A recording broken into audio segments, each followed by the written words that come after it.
Hi friends, welcome back to my channel. నేను మీ నవీన్ కుమార్. ఈరోజు మనం తెలంగాణలో ఎవరైతే డిఎస్సి సంబంధించినటువంటి రిక్రూట్మెంట్కి సంబంధించినటువంటి ఎగ్జామ్ రాయాలనుకుంటున్నారో దానికి సంబంధించినటువంటి హాల్ టికెట్లు అయితే రిలీజ్ చేయడం జరిగింది. ఆ హాల్ టికెట్ని సింపుల్గా మన మొబైల్లోనే ఏ విధంగా డౌన్లోడ్ చేసుకోవాలనే విషయం గురించి మనం ఈరోజు డిస్కస్ చేసుకుందాం. ముందుగా మన ఛానల్ ఎవరైనా కొత్త చూసినట్లయితే please do subscribe my channel. మీకు వీడియో నచ్చితే ఖచ్చితంగా లైక్ చేయండి. మీకు ఇంకేమైనా డౌట్స్ ఉంటే కామెంట్ రూపంలో అడగడానికి ట్రై చేయండి, నేను రిప్లై అవ్వడానికి ట్రై చేస్తాను. ఇలాంటి మరిన్ని అప్డేట్ కోసం మన ఛానల్ ఖచ్చితంగా సబ్స్క్రైబ్ చేసుకోండి.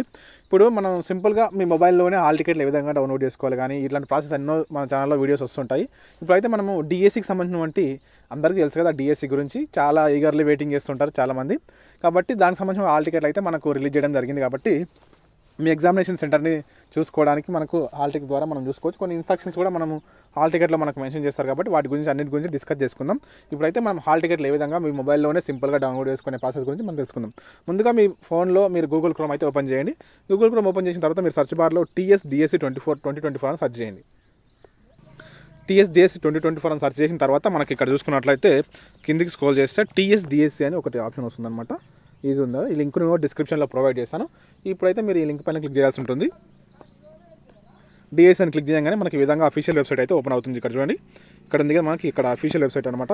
ఇక్కడ చూసుకున్నట్లయితే మనము ఆల్రెడీ మీరు ఇంతకుముందు అప్లికేషన్ మీ ఫామ్ మీరు అప్లై చేసిన తర్వాత మీ దగ్గర అప్లికేషన్ ఫామ్ లేకపోతే ఇక్కడ ఉంది కదా ప్రింట్ ఫీల్డ్ అప్లికేషన్ ఫామ్ అని క్లిక్ చేసి మీరు అక్కడ అప్లికేషన్ ఫామ్ని డౌన్లోడ్ చేసుకోవచ్చు. అక్కడ ఏ విధంగా డౌన్లోడ్ చేసుకోవాలో కూడా చూపిస్తాను. ఇప్పుడు ఈ లింక్ పైన క్లిక్ చేసిన తర్వాత మనకి ఇక్కడ క్యాండిడేట్ పేమెంట్ రెఫరెన్స్ నెంబర్ అడుగుతుంది అనమాట. మీకు రెఫరెన్స్ నెంబర్ తెలియకపోయినా కూడా అది కూడా ఏ విధంగా తెలుసుకోవాలో కూడా చూపిస్తాను. ఇక్కడ అయితే మీకు రెఫరెన్స్ నెంబర్ ఉంటే డైరెక్ట్ రెఫరెన్స్ నెంబర్ ఎంటర్ చేసి గెట్ డీటెయిల్స్ పైన క్లిక్ చేస్తే మీకు అప్లికేషన్ ఫామ్ అయితే రావడం జరుగుతుంది. లేకపోతే మీకు ఆ పేమెంట్ రెఫరెన్స్ నెంబర్ లేదనుకోండి, మీరు అప్పుడు ఏం చేయాలి, ఆధార్ కార్డ్ నెంబరు మీరు ఏ పోస్ట్కి అప్లై చేశారు, అదేవిధంగా మీడియం ఆఫ్ పోస్ట్, అదేవిధంగా డేట్ ఆఫ్ బర్త్ ఎంటర్ చేసి గెట్ డీటెయిల్స్ పైన క్లిక్ చేస్తే మీ అప్లికేషన్ ఫామ్ అనేది వస్తుంది. ఈ అప్లికేషన్ ఫామ్ మీ దగ్గర ఉంది అనుకో, అప్పుడు మీరు ఏం చేయాలంటే పేమెంట్ రెఫరెన్స్ నెంబర్ని రాసుకోండి. సింపుల్గా జస్ట్ పేమెంట్ రెఫరెన్స్ నెంబర్ రాసుకుంటే మనకు సింపుల్గా ఇదనమాట. అది మనకు డైరెక్ట్ ఫోన్లో ఎంటర్ చేయడానికి కూడా అవకాశం లేదు. మీరు ముందుగానే వాట్సాప్లో కానీ ఎక్కడ సెండ్ చేసి దాన్ని కాపీ చేసుకొని ఇక్కడ డైరెక్ట్ వచ్చి పేస్ట్ చేస్తే మాత్రమే మనకి ఇక్కడ డౌన్లోడ్ చేసుకోవడానికి అవకాశం వస్తుంది. నేను ఇప్పుడు చూపిస్తాను. ఇక్కడ మీకు పేమెంట్ స్టేటస్ తెలియకపోయినా కూడా మీ దగ్గర పేమెంట్ రెఫరెన్స్ నెంబర్ లేకపోయినా కూడా మనం ఇక్కడ ఉంది నో యువర్ పేమెంట్ స్టేటస్ అని, know your payment status click చేసి మనము పేమెంట్ స్టేటస్ రెఫరెన్స్ నెంబర్ కూడా తెలుసుకోవచ్చు. చూడండి, ఇక్కడ ఉంది కదా ఓ candidate Aadhaar card number, date of birth, category of post and medium of post enter చేసి మీ పేమెంట్ రెఫరెన్స్ నెంబర్ కూడా మీరు తెలుసుకోవచ్చు. ఇప్పుడైతే మన మెయిన్ టాపిక్ ఏంటంటే హాల్ టికెట్ డౌన్లోడ్ చేయడం అన్న. ఈ విధంగా మీ సింపుల్గానే మీ మొబైల్లోనే డౌన్లోడ్ చేసుకోవచ్చు. దాని గురించి మనం ఇప్పుడు డిస్కస్ చేసుకుందాం. ఇక్కడ ఉంది కదా మనకు హాల్ టికెట్ డౌన్లోడ్ అని ఉందిగా ఆప్షన్ని నేను డిస్క్రిప్షన్లో కూడా ప్రొవైడ్ చేస్తాను. ఆ లింక్ని హాల్ టికెట్ లేదా డైరెక్ట్ ఆ లింక్ పైన క్లిక్ చేస్తే మీరు డైరెక్ట్ వెబ్సైట్లోకి తీసుకెళ్తుంది. ఇక్కడ ఉంది కదా ఈ లింక్, ఇప్పుడు ఈ లింక్ పైన క్లిక్ చేస్తున్నాను. ఈ లింక్ పైన క్లిక్ చేయగానే మనకి ఈ విధంగా ఓపెన్ అవుతుంది అనమాట. మనకు ఇది బెటర్గా అయితే మనకు కంప్యూటర్ పీసీ లోపల బెటర్గా వస్తుంది, కానీ అందరి దగ్గర కంప్యూటర్ ల్యాప్టాప్ అవన్నీ లేకుంటాయి. కాబట్టి సింపుల్గా మొబైల్లో డౌన్లోడ్ చేసే ప్రాసెస్ని నేను ఇప్పుడు చెప్తున్నాను. ఇక్కడ మీరు ఆల్రెడీ మీ దగ్గర అప్లికేషన్ ఫామ్ ఉంటుంది కదా, పీడిఎఫ్ రూపంలో ఉన్నా సరే, లేకపోతే మీ పీడిఎఫ్ రూపం లేకపోయినా మీ దగ్గర ప్రింట్ ఉన్నా సరే, ఆ పేమెంట్ రెఫరెన్స్ నెంబర్ని మీరు వాట్సాప్లో మీ నెంబర్కే పంపించుకొని ఆ పేమెంట్ రెఫరెన్స్ నెంబర్ని కాపీ చేసుకోండి. లేదు అంటే మీరు ఆధార్ నెంబర్ని పంపించాల్సి ఉంటుంది. తర్వాత ఇవన్నీ సెలెక్ట్ చేసి డేట్ ఆఫ్ బర్త్ పంపించి అవన్నీ కాపీ చేసుకోవాల్సి ఉంటుంది. డైరెక్ట్ మనకు మొబైల్లో ఎంటర్ చేయడానికి అవకాశం లేదన్నమాట. ఇప్పుడు మనం ఎంటర్ చేస్తుంటే ఇట్లా ఎర్రర్ వస్తుంది అనమాట, ఇట్లా ఎగిరిపోతుంది. కాబట్టి మనము ఎంటర్ చేయడానికి రాదు. ఖచ్చితంగా మీరు మొబైల్లోనే డౌన్లోడ్ చేసుకోవాలంటే ఖచ్చితంగా వాటిని కాపీ చేసుకోవాలన్నమాట. ఆ టెక్స్ట్ ఏదైతే ఉంటుందో, ఆ పేమెంట్ రెఫరెన్స్ నెంబర్ టెక్స్ట్ ఏదైతే ఉంటుందో ఆ టెక్స్ట్ని మీరు కంప్లీట్గా కాపీ చేసుకొని ఇక్కడ వచ్చి పేస్ట్ చేస్తే మాత్రమే మీకు ఓపెన్ అవుతుంది. ఇప్పుడు నేను చూపిస్తాను. ఆల్రెడీ నేను ఒక టెక్స్ట్ని కాపీ చేసుకున్నాను, పేమెంట్ రెఫరెన్స్ నెంబర్ని. లేదు మీరు మీ దగ్గర పేమెంట్ రెఫరెన్స్ నెంబర్ లేదంటే ఆధార్ నెంబర్ ఇవన్నీ నార్మల్గా ఎంటర్ చేసినా కూడా మీకు హాల్ టికెట్ వస్తుంది, కానీ ఎంటర్ చేయడానికి రాదు. మనం వాట్సాప్లో అది మీరు పంపించుకున్నా సరే, వేరే వాళ్ళకి ఎవరికైనా మీకు తెలిసిన వాళ్ళకి పంపించినా సరే, పంపించి ఆ టెక్స్ట్ని కాపీ చేసి ఇది వచ్చి పేస్ట్ చేయాలన్నమాట. ఇక్కడ ఆధార్ నెంబర్ ఉందనుకో, ఆధార్ నెంబర్ని పంపించి కాపీ చేసి ఇది వచ్చి పేస్ట్ చేయాలి. అదేవిధంగా కేటగిరీ ఆఫ్ పోస్ట్ని సెలెక్ట్ చేసుకోవాలి. తర్వాత మీడియం ఆఫ్ పోస్ట్ని రెండు సెలెక్ట్ చేసుకోవడానికి వస్తుంది. ఇక్కడ మన ఆధార్ నెంబరు ప్లస్ ఈ డేట్ ఆఫ్ బర్త్ మాత్రమే పేస్ట్ చేయాల్సి ఉంటుంది అనమాట. డైరెక్ట్ ఎంటర్ చేయడానికి రాదు, ఎందుకంటే ఇది మొబైల్ కాబట్టి. అదే మీరు సిస్టమ్ కానీ లేకపోతే పీసీ కానీ ల్యాప్టాప్ కానీ ఏదైనా ఉంటే దానిలో డైరెక్ట్ ఎంటర్ చేయొచ్చు, డైరెక్ట్ డౌన్లోడ్ చేసుకోవచ్చు. కానీ మన మొబైల్లో మాత్రం అట్లా రాదు. కాబట్టి మీరు ఏం చేస్తారంటే దాన్ని కాపీ చేసుకొని తర్వాత వచ్చి పేస్ట్ చేయాలి.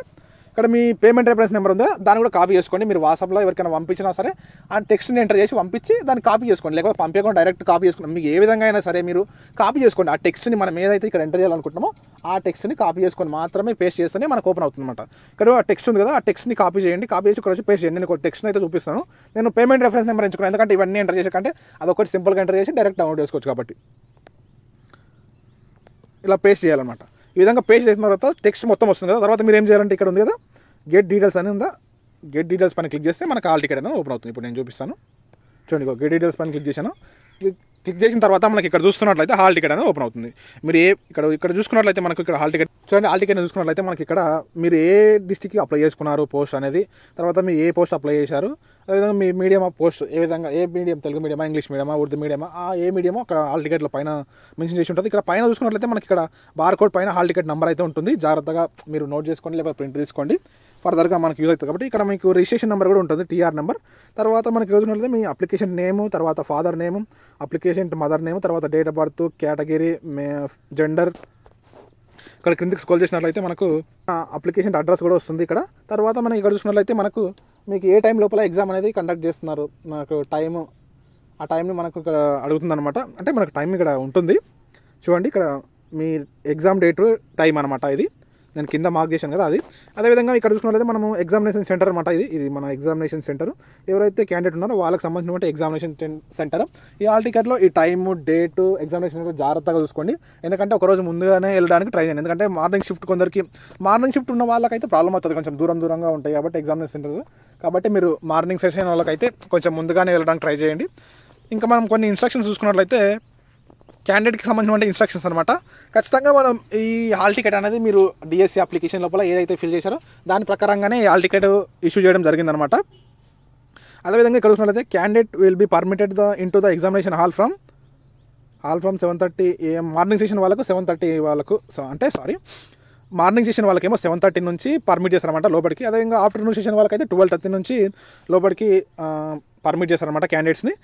మనకు అక్కడ బయోమెట్రిక్ అనేది మనకు తీసుకోవడం జరుగుతుంది. కాబట్టి మీరు ఏం చేస్తారంటే మెహందీలు ఇవన్నీ మనకు ఫింగర్స్కి అయితే అప్లై చేసుకోకండి అని చెప్తున్నారు మనకు క్లియర్గా. మీరు ఖచ్చితంగా ఈ మెహందీలు ఇవన్నీ ఏమీ అప్లై చేసుకోకండి, ఎందుకంటే ఎగ్జామ్కి మన బయోమెట్రిక్ అనేది తీసుకోవడం జరుగుతుంది. కాబట్టి మనకి ఇక్కడ హాల్ టికెట్లో మెన్షన్ చేశారో నేను అదే చెప్తున్నాను, నేనేం కొత్తగా చెప్పట్లేదు. ఇంకొక నోట్ కూడా ఉంది ఇక్కడ చూడండి. Candidate will not be permitted into the examination hall after closing the entry gate time. అంటే మీకు హాల్ టికెట్లో గేట్ క్లోజ్ చేసే టైం అయితే మనకు మెన్షన్ చేశారు. ఆ టైం తర్వాత మిమ్మల్ని ఎంట్రీ చేయడం జరగదు. మీకు ఎగ్జామ్ స్టార్ట్ కాకపోయినా సరే కానీ గేట్స్ క్లోజ్ చేసే టైం ఉంటుందో అంతకంటే ముందే మీరు వెళ్ళడానికి ట్రై చేయండి, ఎందుకంటే మీకు చాలా ఇంపార్టెంట్ కాబట్టి ఇది. మార్నింగ్ సెషన్ వాళ్ళకు గేట్ క్లోజ్ చేసే టైము 8:45 AM అనమాట. అదే ఆఫ్టర్నూన్ సెషన్ వాళ్ళకి వచ్చేసరికి 1:45కి మనకు ఆఫ్టర్నూన్ సెషన్ వాళ్ళకు గేట్లు క్లోజ్ చేసే టైం అనమాట. ఈ విధంగా మనకి ఈ టైమ్స్ ఇవన్నీ మెన్షన్ చేశారు. మీరు జాగ్రత్తగా చూసుకొని జాగ్రత్తగా రాయడానికి ట్రై చేయండి. కొన్ని స్పెషల్ ఇన్స్ట్రక్షన్స్ కూడా ఉన్నాయి. ఇన్స్ట్రక్షన్స్ అన్ని చూసుకోవడానికి ట్రై చేయండి, ఎందుకంటే ఇక్కడ మనకు మెన్షన్ చేశారు కదా ఈ ఇన్స్ట్రక్షన్స్ అన్ని. ఎవరైతే ఫిజికల్ హ్యాండిక్యాప్డ్ ఉంటో వాళ్ళకి అబో 40% ఉంటే వాళ్ళకి స్క్రిప్ట్ తీసుకుంటారు కదా. హ్యాండిక్యాప్డ్ ఉంటారో వాళ్ళు ఒరిజినల్ సదరం సర్టిఫికేట్ అయితే ఎగ్జామినేషన్ సెంటర్కి తీసుకెళ్లాల్సి ఉంటుంది. అదేవిధంగా మీరు ఒరిజినల్ ఐడి ప్రూఫ్ ఏదైనా తీసుకెళ్ళండి, ఆధార్ కార్డు కానీ, ఓటర్ ఐడి కానీ, పాన్ కార్డు కానీ, ఏదైనా ఒక ఒరిజినల్ పాస్పోర్ట్ కానీ, డ్రైవింగ్ లైసెన్స్ కానీ, ఏదో ఒక ఒరిజినల్ ఐడి ప్రూఫ్ తీసుకెళ్ళడానికి ట్రై చేయండి. మీరు ఎగ్జామ్కి ముందు చాలా ఖచ్చితంగా మీరు ముందే వెళ్ళడానికి ట్రై చేయండి, ఎందుకంటే మనకు టైం వాళ్ళు ఒక టైంని సర్టెన్ టైం అనేది మనకు మెన్షన్ చేయడం జరిగింది. ఎందుకంటే ఇది కంప్యూటర్ బేస్డ్ ఎగ్జామ్ కదా, ఆ టైం లోపల వాళ్ళందరి లోపల ఉండాలనే ఉద్దేశంతో ఎంట్రీ టైం ఇంపార్టెంటే, గేట్ క్లోజింగ్ టైం ఇంపార్టెంటే, మీరు ఎగ్జామ్కి కరెక్ట్ వెళ్ళే టైం కూడా ఇంపార్టెంట్. ఖచ్చితంగా ఈ టైమ్స్ అన్ని మీరు జాగ్రత్తగా చూసుకొని మీ ఎగ్జామ్ సెంటర్కి వెళ్ళాలని నేను కోరుకుంటున్నాను. ఈ ఇన్ఫర్మేషన్ మొత్తం మీకు యూజ్ అయింది అనుకుంటున్నాను. ఇన్ఫర్మేషన్ మొత్తం యూజ్ అయితే ఖచ్చితంగా లైక్ చేయండి. ఎవరికైనా యూజ్ అనుకుంటే వాళ్ళకి షేర్ చేసేయండి వీడియోని. నేను మీ నవీన్ కుమార్, సైనింగ్ అవుట్. జై హింద్.